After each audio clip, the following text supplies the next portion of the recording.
এই হলো 25 কেজি ওয়েটের একটা কাতল। এখন মেশিনের মাধ্যমে কাটা হচ্ছে, দেখেন কিভাবে কাটে।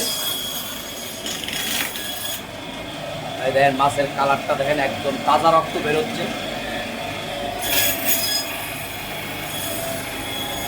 এই হলো 25 কেজি ওয়েটের কাতল। দেখেন কাতলটা দেখেন, আর এই মাথাটা দেখেন কত বড় মাথা, দেখছেন? বিশাল বড় মাথা, 25 কেজি ওয়েটের কাতল। দেখেন কাতলটা দেখেন। আমাদের কাটিং ম্যান মেশিনের মাধ্যমে কাটতেছে মাছটা।